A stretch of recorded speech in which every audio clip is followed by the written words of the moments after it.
the cornerstone of all relationships is communication, right? And that seems kind of obvious, but I think people undervalue the type of communication they have. And they're not necessarily aware of if their significant other is on the same page or reading from the same manual as them, right? So person A says, I bought you flowers, I took you to the movies, I got you this nice perfume. Obviously, I love you. I don't have to say it, you should know.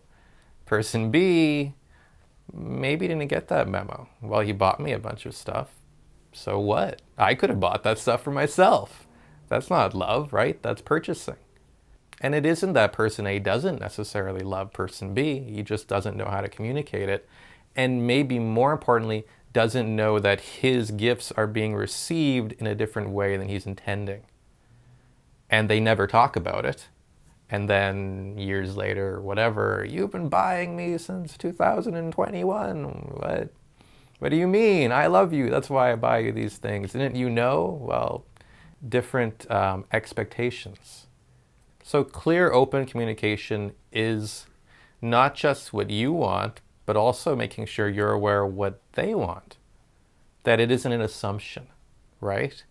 Of course you love Swiss Chalet. We've come here for years. Like, yeah, that may have been great years ago, but there's never a communication necessarily about what the other person wants.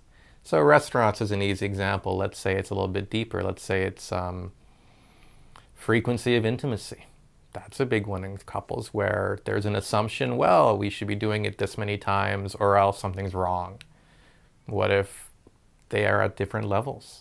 What if they want different experiences? What if one of them needs emotional intimacy to get going, which is healthy, by the way, but what if person A doesn't? What if they never experience emotional intimacy? So they know how to have sex, but they don't know how to make love, which I know is a cheesy way to phrase it, but there's a big difference.